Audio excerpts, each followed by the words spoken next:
Welcome to First Responder Friday. Today is Friday, July, what day is it? The 24th? Yes, it's the 24th, and we have a really exciting conversation today with just a fascinating individual I'll introduce in just a little bit. But first, I want to give you a quick update on our film project. As you know, we launched a crowdfunding campaign last week. And if you had the opportunity to jump in on my marathon live program, 12 hours on Facebook, it was exhausting. But we had a lot of fun, had a lot of people on that were amazing experts, and really launched our crowdfunding campaign. So here's the numbers as of just a few minutes ago. We are at $3,660 with 51 people saying yes, we want to help support this. So thank you, thank you, thank you for your support and for helping make a difference. If you want to throw your support behind this film, we would welcome that in a big way. Here's the link that you can type this in and go straight to our crowdfunding page. And just let me tell you just a little bit about the perks that you can find there. We have levels from $10 to $5,000 and everything in between, and some great packages that you can receive in exchange for your donation. For example, if you donate $100, you can get your name and the name of a first responder hero in the credits. So it'll be your name in honor of or in memory of your favorite person who's a first responder. And so that will be one of the things that will be in the credits of the film. There's also other opportunities that you can get. You can have a private party, film party at your place. I had somebody signed up for that. And there's all kinds of other ways to give and other things that we're going to be offering to give. So go to our Indiegogo page, make a contribution, and that would be amazing to get this thing totally funded. Well, today we are privileged to have Dr. Kathy Thomas join us from the great state of Oklahoma. Kathy, welcome to First Responder Friday. Thank you, Conrad. I'm really honored to be here. I see you're wearing the Oklahoma orange there. Oklahoma State, Oklahoma yes. State, right. Yes. Not the other, right. other university. So, see, Oklahoma State, is that Cowboys? Yes, sir. Yeah, up there in Stillwater. Stillwater, yes. I've been there several times. Awesome. So actually, one of my previous films was an agriculture film, and OSU is a big ag school. Yes. And so we did an Oklahoma premiere for that film at the campus there at OSU. Oh, that's awesome. I wish I had known. Yeah, it was a film called The Great American Wheat Harvest. Oh, okay. And way different than this film Yes. that will be, but we followed custom harvesters across the plains as they harvested wheat, and the Oklahoma Wheat Commission and some others were sponsors of the film, and we ended up screening it there at OSU. So I'm a Cowboys fan. Thank you. That makes me feel good. Yeah. Always. I bleed orange. Yeah. Yeah. Whenever the football season comes on, I was pulling for the Cowboys, for better or for worse, right? Right. Makes me an expert in overcoming adversity. Yeah. There you go. There you go. Some of the traumas that you face with that. Right. So tell me, Kathy, how did you get involved in working with first responders? Well, my introduction to first responder world was actually on April 19th, 1995. Mm-hmm. At that point, it's a date that everyone in Oklahoma for sure remembers. Yes, the Oklahoma City bombing. And at that point, I had been in private practice as a psychologist for about 6 years, and had focused on trauma, but I had focused on trauma from the standpoint of childhood abuse, adult survivors of childhood abuse. And I really don't think I even knew a first responder at that point, a police officer or a firefighter or a paramedic. To my knowledge, I didn't even know one. And when the bombing happened, I just felt compelled to try to help in whatever way. And so some of my colleagues and we just reached out to one of our colleagues in Oklahoma City and said, look, we're available. I mean, the good thing about private practice, we can set our own schedule. We're available. What can we do? Is there anything we can do to help? And they had us come down to the First Christian Church, which is where the family center was set up. So it's where all the loved ones, the family members were gathering, waiting for news about their loved ones that had been in the building. not knowing what, where they were, or if they were alive or not. So we drove down there, and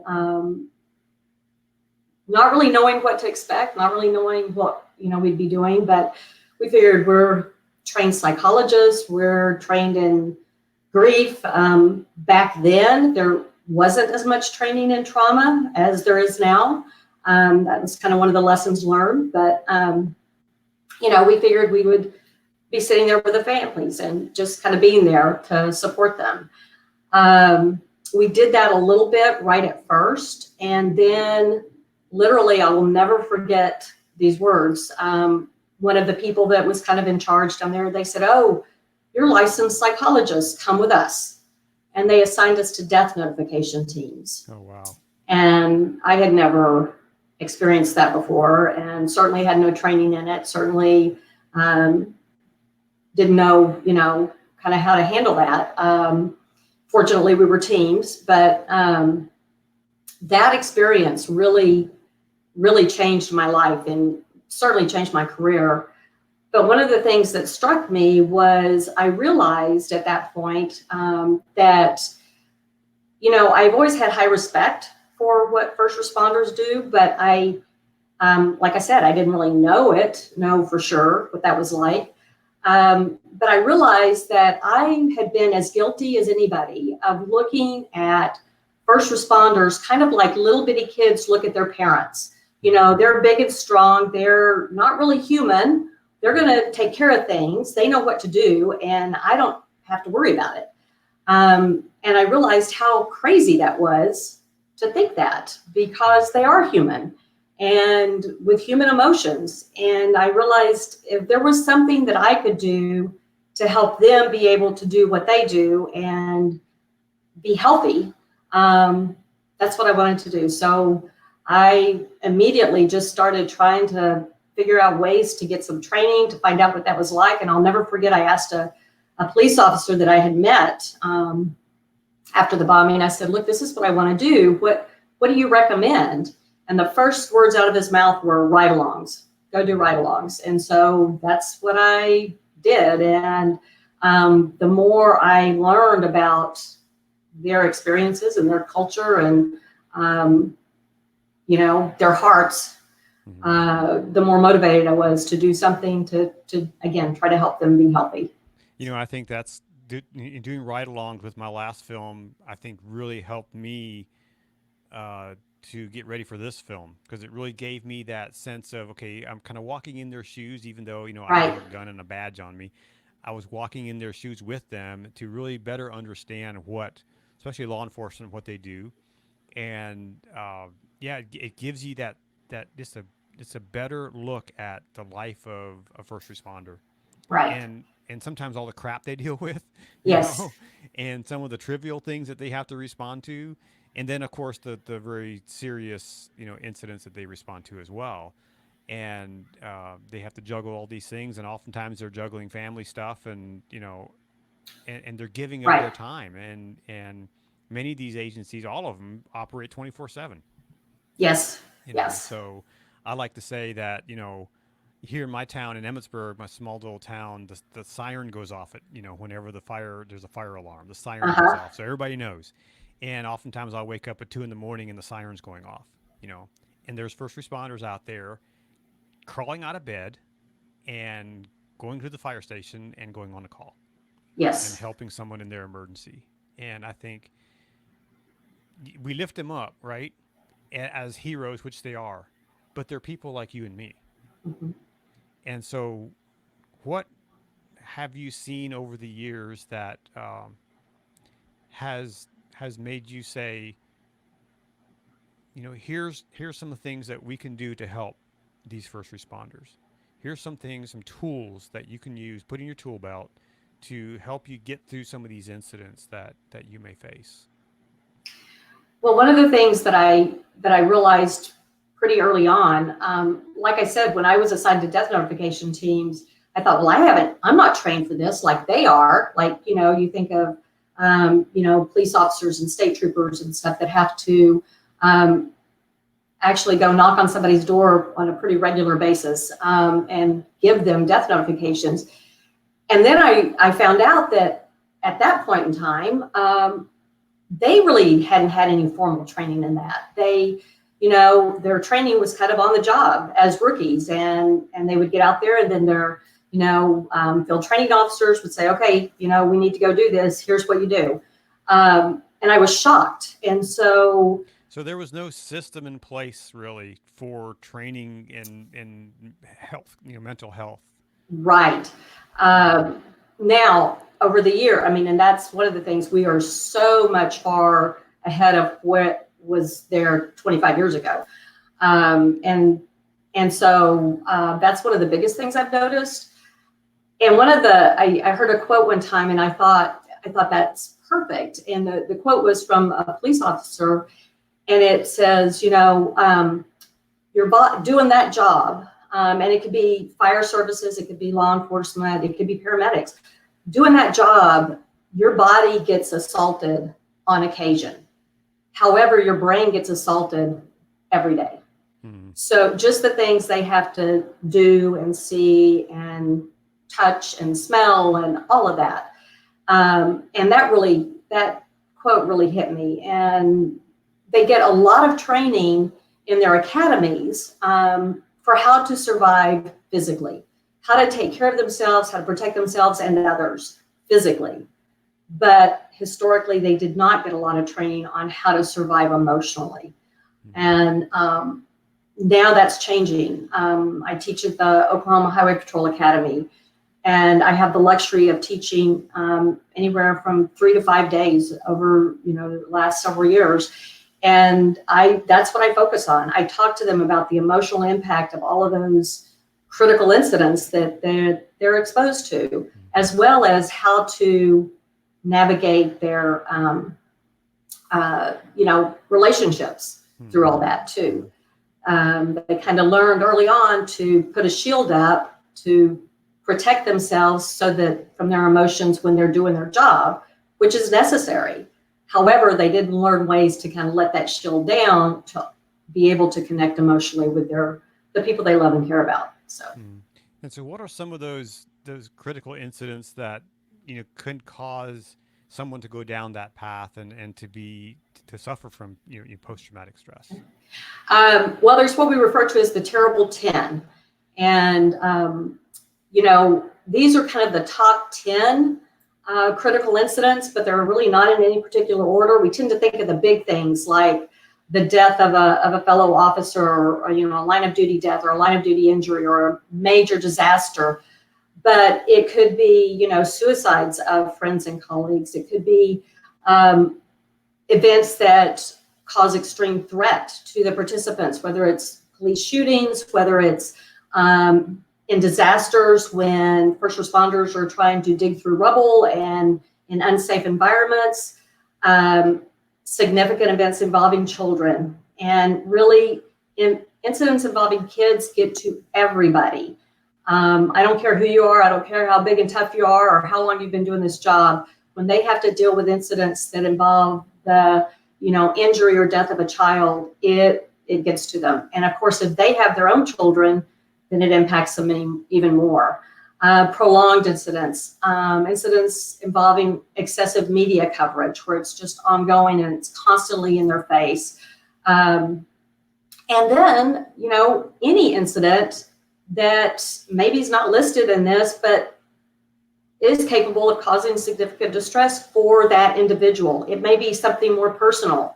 For instance, they might respond to a drunk driving incident where maybe it wasn't even a fatality crash or anything like that, but maybe in their personal history, they lost a loved one to a drunk driving incident. And so they're carrying that into the incidents they're responding to also. So we have to keep that in mind. They're carrying their history books with them. And sometimes that, causes more impact. How much does that, and how much, I guess, in the more severe cases that you've dealt with, how much does that history pre-first responder, how much does that impact their ability to cope with these things? Well, we all learn to kind of operate in the world and learn coping skills based on our early experiences, our childhood experiences, our genetics, our life experiences. We all carry that around with us, our family history. And so when there's been trauma in your background and now you're dealing with trauma on a regular basis, then absolutely that can cause more of a reaction, because now it brings up that old stuff, especially if it hadn't had a chance to kind of be processed. But that's true for all of us. It's not just first responders, but then they're more likely to be exposed to that extra trauma. And when you consider 20, 25-year career of being exposed to trauma over and over and over again, then unless they can figure out ways, and that's one of the things that that I try to do, that Warriors Rest Foundation that I work with try to do, is help teach them ways to take care of themselves through that career, so it doesn't just fill up their bucket and then it overflows. What are some of those things that you teach that can maybe help mitigate some of these things ahead of time? Are there some things that people can do to mitigate that? Absolutely. One of the biggest things is to talk about it. Historically, again, they were kind of trained. You just suck it up and you go on. You don't talk about it.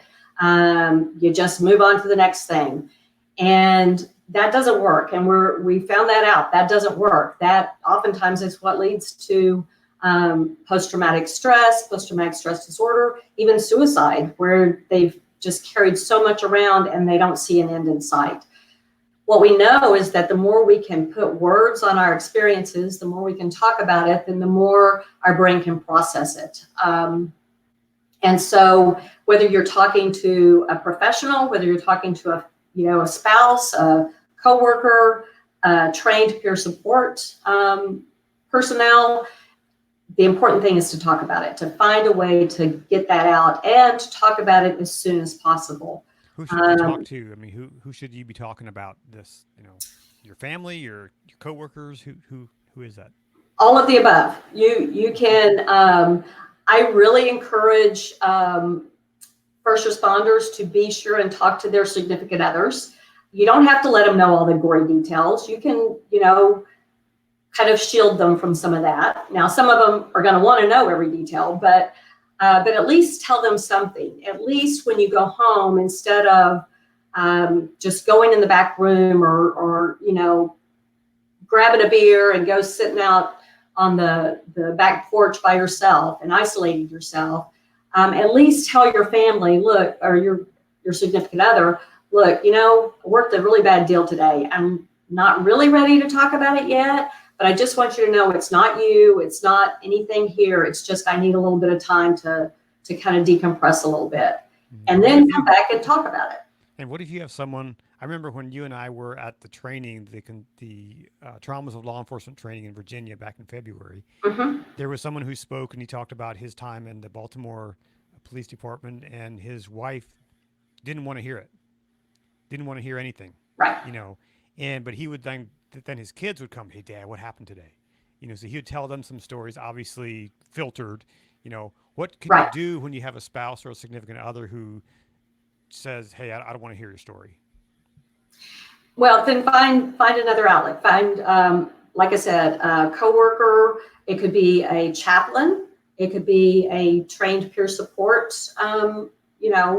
either officer or firefighter or paramedic that actually has training in critical incident stress and crisis intervention. So that's a good resource. A lot of agencies and departments now have peer support programs. Some of the smaller agencies may not, but usually there's a network. You can find out, even if your agency doesn't have, maybe the next biggest agency does. And so reach out to them. It doesn't have to be, somebody from your agency. In fact, sometimes people feel better talking to somebody outside their agency just because they don't want to have to see them every day. But it's just important to find somebody. It could be a sibling, a brother or sister, or a friend, but you need to have an outlet. That's the biggest thing. The more you keep it inside, the more it's going to build up and cause problems. What can an agency do? Perhaps they're small in a rural area, Western Oklahoma. There's some really rural areas out there. What can an agency do if they want to kind of set up a program, set up, who can they reach out to? Where can they go to get some help for their members or their officers? Well, Warriors Rest Foundation, I'll kind of plug them a little bit. I'm the clinical director for Warriors Rest Foundation, and we're a national nonprofit that is basically our mission is to help agencies and departments train peer support teams and peer support personnel. And then not only do we provide training for them, but then we mentor them. We stay in touch with them. If they go through something, they know they can contact us for a little guidance, especially if they're a new team. And so that's one resource that's available. There's the International Critical Incident Stress Foundation. They have a lot of teams nationally are registered with them. So somebody could reach out to the International Critical Incident Stress Foundation and say, look, I'm at an agency in, East Texas, and I don't know what's available. Can you tell me if there's any resources, nearby? And they can do that. So there are ways to get in touch, and find resources near them. But also in terms of the training, like I said, that's one of the things that we do, and really kind of go above and beyond just teaching them the skills. We really try to, like I said, mentor them and stay in touch. What can an individual do as well besides talking about the situation? What else can they do, perhaps on a daily or weekly basis, to keep themselves healthy? We really stress the importance of balance in their life. So unfortunately, in these professions, the tendency is to focus most of their energy on this career because it feels like I gotta constantly be doing this, and they have a hard time kind of shutting that off and being, quote, off duty. And we really stress the importance of having a balance to where you have other things in your life besides your career that give your life meaning. It may be church, it may be hobbies, it may be your kids' activities, other kinds of organizations you belong to, or charity organizations or volunteer organizations that have something else in your life besides your career. The goal is for you to have a successful career, a successful family, and a successful retirement. And if you don't have other things in your life before you retire, then when you retire, it's a major loss, and it feels like you don't have anything left, or you don't have a purpose, or you don't have anything that you can connect with. And so it's important to nurture those things before you actually retire. So how critical is it to have friends outside of your agency? I think it's very critical. I do understand why it's hard to do sometimes, because, in the agency or with your coworkers or people that do the same kind of, even if it's not your agency, but with people that do the same kind of job you do, you don't feel like you have to explain yourself. You don't feel like you have to, well, this happened, and you can just say, man, it was a crappy day. But people outside, the tendency is to think they don't get it. They don't understand. They're not going to understand me. But I do think in terms of that balance, it is important to have those people that can also give you some perspective, maybe outside your career, to where you can see, look, there are other things out there. There are good people out there. There are people that are doing good things and that I can enjoy. I just have to give myself permission to kind of let myself experience that. And I think too, just from my outsider perspective, attending events like what you were part of, that the Concerns of Police Survivors put on, I think it was called Traumas of Law Enforcement. It was a 3-day event. I think it was free. I'm not sure. Yes. But I think those kind of things are, really important for people to sign up for and to go be a part of, to learn. Right. Yes. So just a little pitch for the Concerns of Police Survivors and their events that they put on. So what if you're in the middle of this and you think maybe should see somebody, but I'm not sure. What are some of those signs that I may be in trouble? Okay. Well, first of all, there's anything that seems different, out of the ordinary from what you would normally experience. This is also a time that it might be helpful to listen to your family when they say, you've been kind of cranky lately. You haven't been interacting as much. You haven't been joking around as much. Or I've noticed that you're drinking more than you used to. And so when you can listen and be willing to listen to feedback from your family or people close to you, it may be your coworkers that are giving you feedback about that, then that's important to listen to. But if you notice for yourself that you're doing some things differently, I used to work out all the time and I just don't feel like doing it anymore. Just haven't had the energy or the motivation. I don't want to spend time with friends. Nothing's fun anymore. So those kinds of basic things, wanting to isolate yourself. One of the things in terms of, I heard, during a suicide training, I heard a great comment about, which made sense, that we shouldn't be focusing on suicide prevention. We should be focusing on isolation prevention, because isolation is what leads us down a really dark path.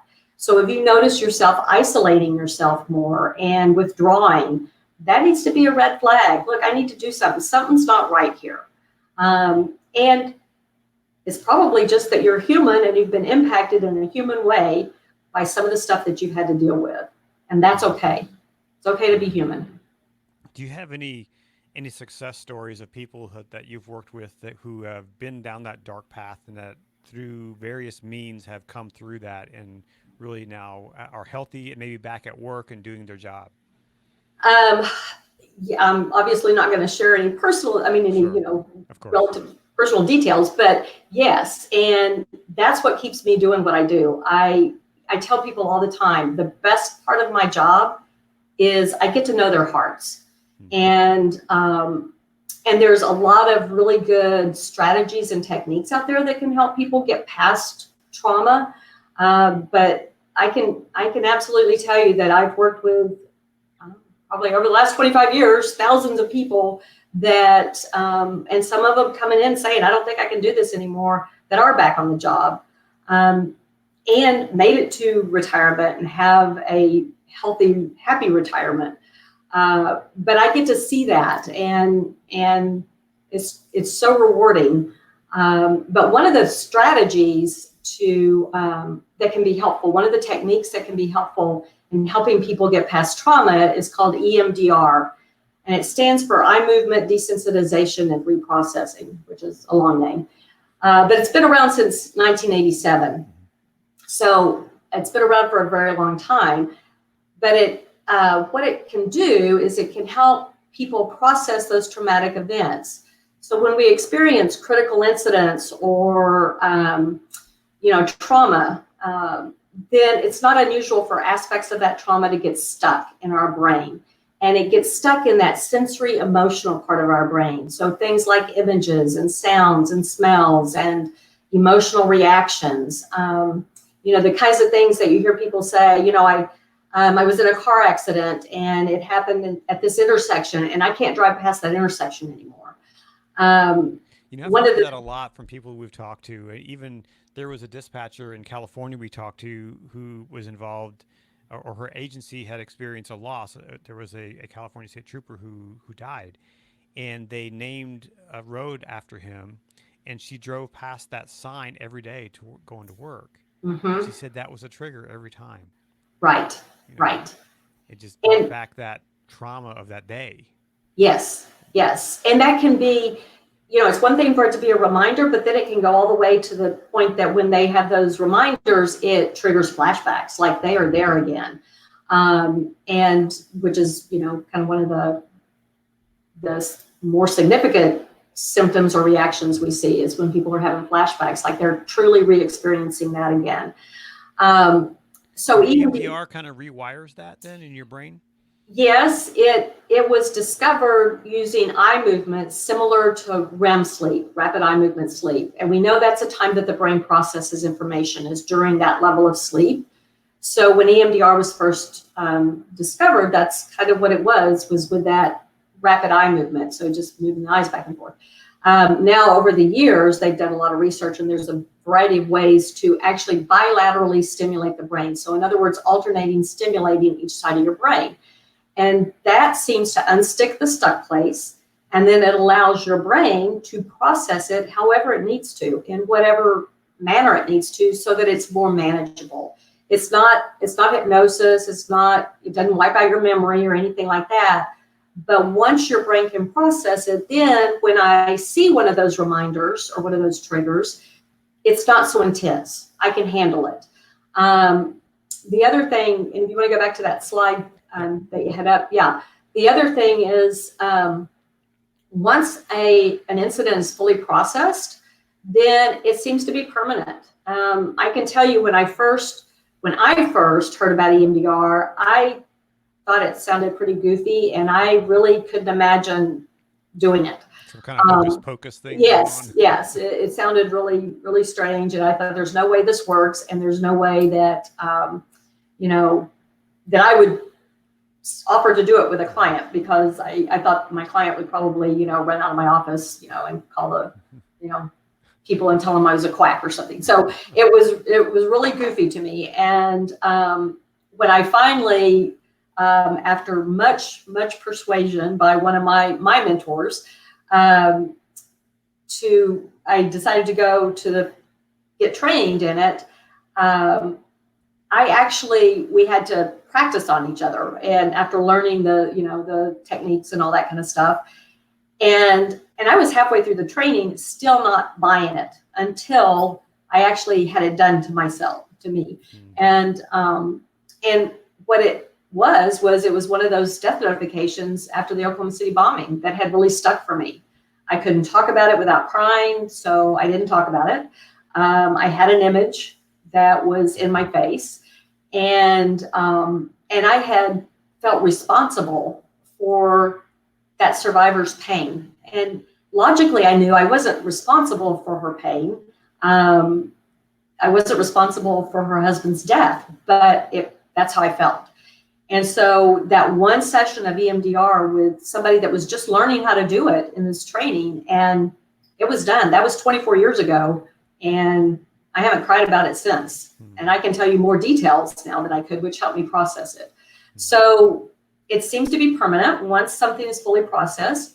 The other thing is there's not a time limit. It doesn't matter if the trauma happened 2 weeks ago, or if it happened 2 months ago, or 20 years ago, or longer. I've actually used it several times with Vietnam vets, and pretty significant stuck places for them that EMDR helped with. So sometimes people think, oh, well, it's been so long ago. I've just learned to deal with it.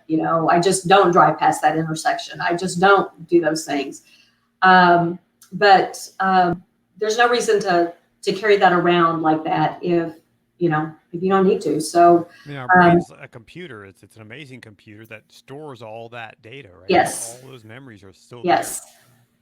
there. Our computer needs cleaning occasionally. It needs to be kind of, yes, absolutely. And so this is this is a way to do it.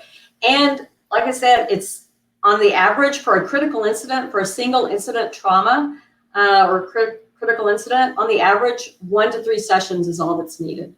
So that's another thing that kind of helps with that stigma for mental health services for first responders, because first of all, their training is there's a problem, let's take care of it, let's move on and tackle the next one. And so that's their mindset. And they don't want to be thinking about, oh, I'm going to have to be in therapy for a year or 5 years or forever or whatever. So when they know that there's some techniques out there that can be really helpful pretty quickly, then they're more likely to follow through on that. So, and there's some other techniques too. That just happens to be the one that I feel like I have the most expertise in and that I use a lot. So. if you're watching the program and you have a question for Dr. Thomas, please put it in the comments below. It'll show up on my screen here, and we have a little bit of a delay, so if we don't answer right away or understand that. This isn't a therapy session, but you don't get Right. free therapy here at this time. But if you have a question that relates to what we're talking about, please put it in the comments. Um, so, where can people go? Where can they find someone who does this? Where can they find a therapist? So there's, first of all, if you go to the EMDR website, emdr.com or emdr.org, then you can type in, they have a link that says find the clinician, and you can type in where you live, and it will automatically show you a list of trained EMDR therapists in that area. Now, this may not be an exhaustive list, but it is the list that they have, which is pretty up to date. Some of those therapists actually have their specialties listed. So what I encourage people to do is, first of all, look down and see if there's anybody that has a specialty for what you're looking for. If you're looking for somebody that has experience in working with first responders or military or grief, traumatic grief, or working with kids or family stuff or addiction. So start there. And then if you find one that has, or some that have that listed, then I would start there with contacting them. If not, then I would just start with contacting, whichever one you feel like you want to contact. But here's what I recommend, and this is whether you're looking for an EMDR therapist or just a therapist in general, is call them. Ask them questions over the phone about what they do, how long they've been doing it, what their expertise is. And if you say, do you have experience in working with law enforcement, for instance, then the next question needs to be, and they say yes, the next question needs to be, so what percentage of your clientele is law enforcement? Somebody can answer, yes, they have experience, and they're being very truthful, but maybe they saw one cop 5 years ago. And is that enough experience for you, or do you prefer to have somebody that has more experience than that? So that's up to you, but you want to try to really get as much information about what they do, about insurance, about, how they bill, all that kind of stuff over the phone. Any reputable therapist should be willing to answer those questions over the phone before you ever schedule an appointment. And if they're not willing to answer those questions over the phone, then go to the next person on the list. But it also has to be a good fit for you. So if you go to a therapist, and again, an EMDR therapist or a therapist in general, if you go to a therapist and it doesn't feel comfortable to you, it doesn't feel like a good fit, you don't feel like you can totally trust them, it's okay to change therapists. It's okay to go to another therapist. Now, you don't want to go to multiple therapists, but one at a time, but you can change therapists, because the most important thing is it feels like a good fit for you. You're going to be willing to open up more. You're going to trust them more if that's the case. If, somebody may come to me and it's like, this just doesn't feel right. I'd rather talk to a man, or I'd rather, talk to somebody, something else. I'd rather talk to somebody that is a Sooner fan, for instance. Then, that's okay. It's okay to change. You're not stuck. You're not stuck with a therapist. So, the little analogy, it's like a good pair of running shoes. It's got to be a good fit. So that's important. Have you seen over the years, in the 25 years that you've been doing this with first responders, have you seen a shift in that thinking, that stigma of seeing a therapist? Yes. Yes, especially the last, I would say the last 10 years, especially. And one of the things that I think contributes to that is I see more and more therapists. I'm very fortunate here in Oklahoma. We have a group of therapists that we're all on the same page. And, it's important that the therapist learn what it's like to be in your career. Now, they're not going to know exactly what it's like because they don't carry a badge and a gun and all that. But more and more therapists are getting extra training and extra experience in working with first responders. And so that also gives the first responders a chance to get to know the therapist. And so I recommend the same thing that was recommended to me, do ride-alongs, go meet them at the station. When I teach at the Highway Patrol Academy, I actually stay there for those several days that I'm there. And so I interact with the staff there, but the troopers, but also the cadets. So they get a chance. I get up and run with them in the morning. So they get a chance to kind of get to know me a little bit as a person. So I think the more that first responders can get to know the therapists as people, the better, because they're going to feel more comfortable. Yeah. So, and I just lost my train of thought. I'm 55 years old. And that kind of happens, right? Well, welcome to my world. So, man, it was a good question too. It really was. How can I mean, we're going to talk about how can people get in touch with you in a little bit, but oh, I know what it was.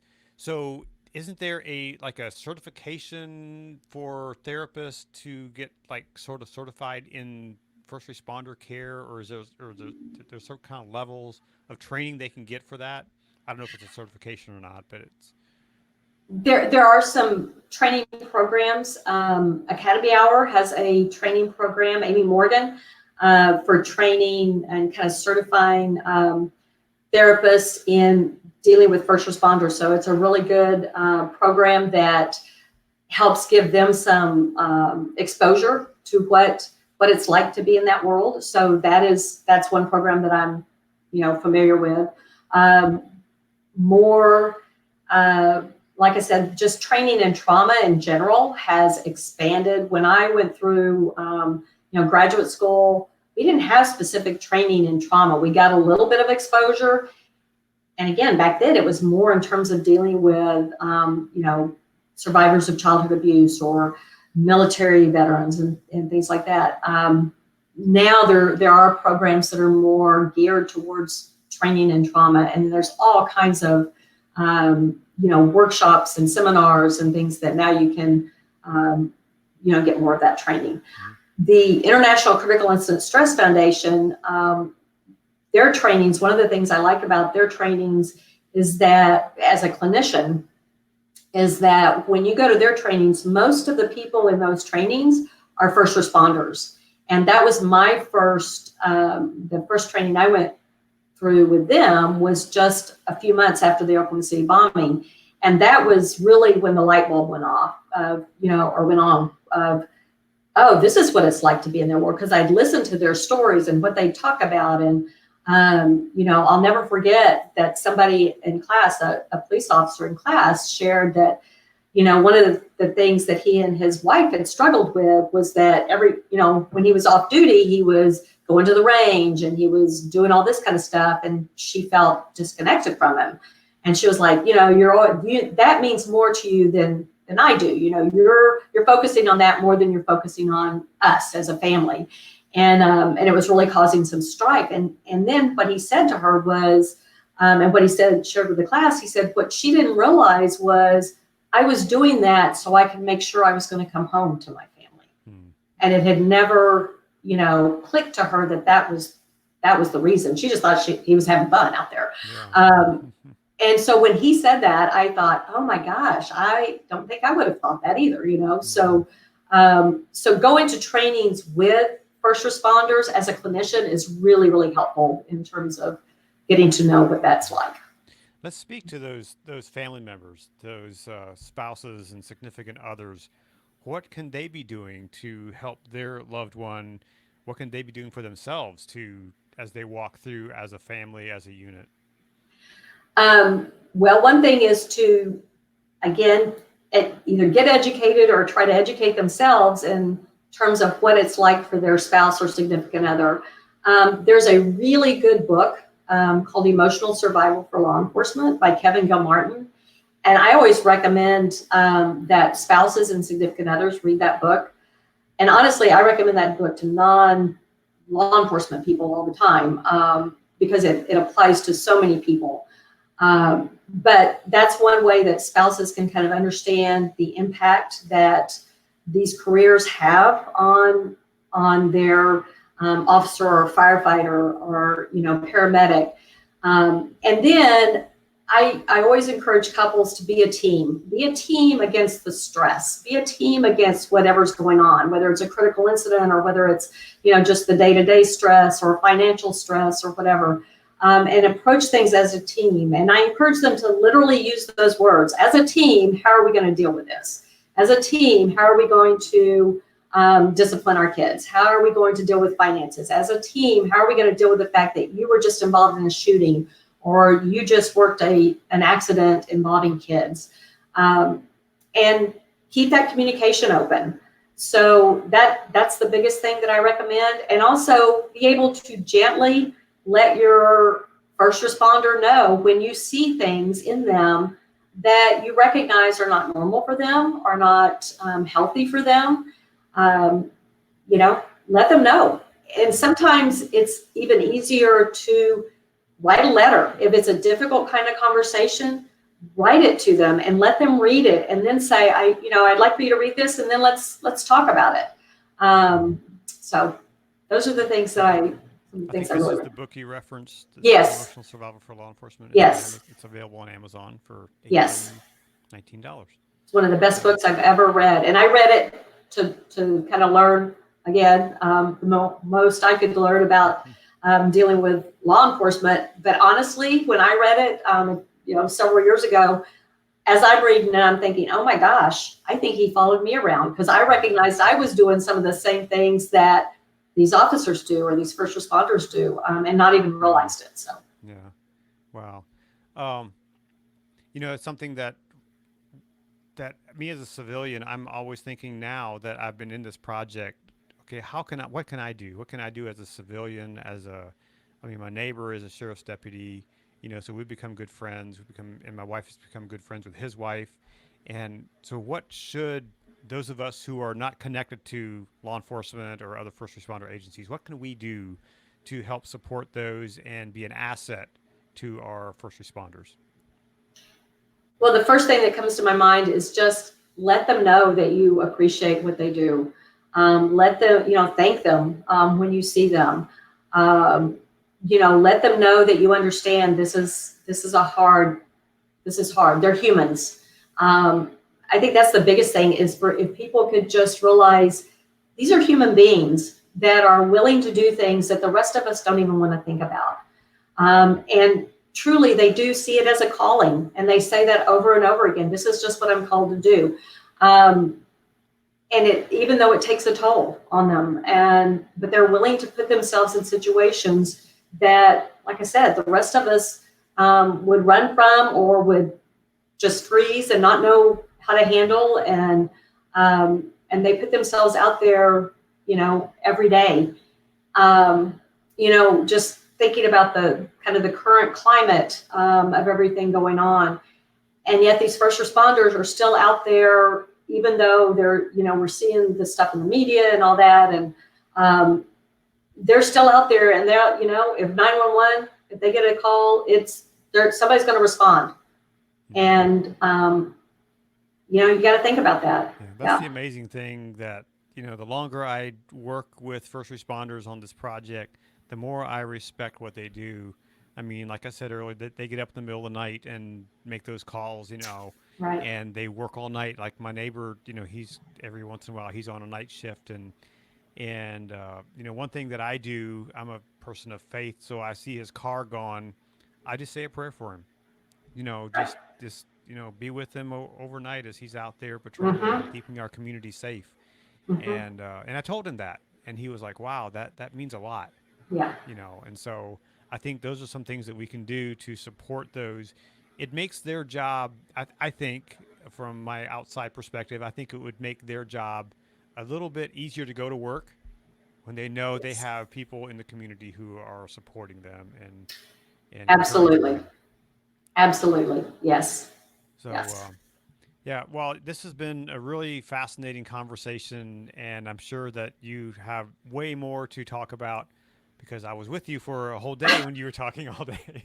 And so, but how can people get in touch with you? How can they hire you to come do training, that kind of thing?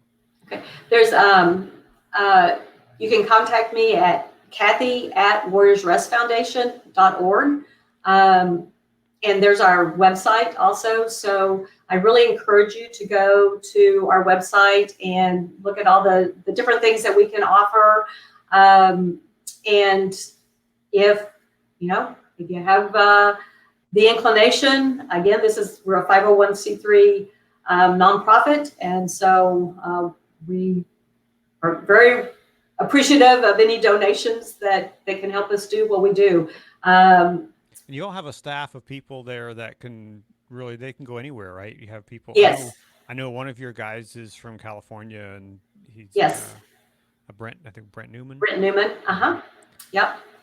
And yes, and we have, again, not only do we train peer support teams and kind of help, we refer to it as build teams and mentor those, but then we're also available to respond. And we do have resources and teams all over the country that if something happens, feel free to reach out to us and we can find resources in your area, or we'll come out and respond, if need be. And, that's the thing about peer support. And just another little thing, I want to say about peers. One of the things when we're training peers, and I say this all the time, and we at Warriors Rest Foundation try really hard to practice it, but we tell them you got to be willing to practice what you preach. So if you're going to respond to somebody else, if you're going to go out and try to help them through their critical incident or trauma and help them be healthy, you've got to be healthy yourself. You've got to be taking care of yourself. And so the people that we work with, that we have a kind of a core group that we're constantly checking on each other. If we know that one of us has been involved in something or had to respond to something, or if we know that they've been going at it for a long time and haven't taken a break, you know what? You need to take a break. You need to do those healthy things for yourself. We need to have a balance as well. Peers need to have a balance as well. I kind of use the analogy of you wouldn't go to a cardiologist that was sitting there chain smoking in front of you. So if you're going to reach out to peer support or clinicians or whatever, you want to make sure you're going to people that are also trying to take care of themselves too. I've seen people who are in the caregiving industry, and I've asked someone, said, when do you turn it off? When do you? This was someone who was working in the recovery community and with addiction recovery. Mm-hmm. And he was like, well, man, if I turn it off, I'm afraid that someone's, we're going to lose their life, but if you lose your life because Right. you don't turn it off, then you can't help someone else. And that's absolutely. Yeah. That self-care, I think, is so important. And for all of us to be healthy. I mean, when I pick up the phone and call 911, I really hope someone healthy answers and shows up. Right. Yeah. Very good. Well, Kathy, it's been a pleasure talking to you today. Thank you for taking time out of your schedule to join us here on First Responder Friday. And again, if you are watching and you want to reach out to Kathy, here's her contact information. Please do so. She's an awesome person. I can vouch for that. I've spent 3 days with her at a training and know that she does some amazing training work, and I'm sure she will do that for you as well. So, Kathy, thank you for joining us. And thank you, Conrad. It's been an honor. Yep. So I'm just going to wrap up really quick with a quick word about our film, and then Kathy, you and I will talk a little offline after I'm done here. Okay. Just wanted to let you know that we have launched something new for organizations. As you know, we are crowdfunding. We are trying to raise money for our film project. If you have an organization and you want to be a part of it and you want to actually raise money for your organization, you can become an affiliate with us to help us raise money, and 10% will go back to you. So if you want information about that, shoot me an email. Here's my email address, conrad@conjostudios.com, or just reach out on the Facebook page and make a comment, or if you're watching on Twitter, you can shoot me a tweet, and we can connect you to our affiliate program where you can make 10% on what you raise for our film project. So just a little shout out for that. Next week, we have another interesting conversation. We are bringing along Stephen Hirsch. Let me see if I can get this on screen here. Stephen Hirsch is with the National Volunteer Fire Council. He is the chairman of that organization. He's going to be with us talking about volunteers and what it means to be a volunteer firefighter and the work that they are doing in taking care of those volunteers who are in a lot of our communities have volunteer firefighters. And so he's going to be here next Friday to talk about those things. And today, again, we had Kathy Thomas with us from the great state of Oklahoma. Thank you all for watching, and we will see you again next time on First Responder Friday. So have a great day, have a great weekend, and be blessed out there, and take care of yourselves. All right?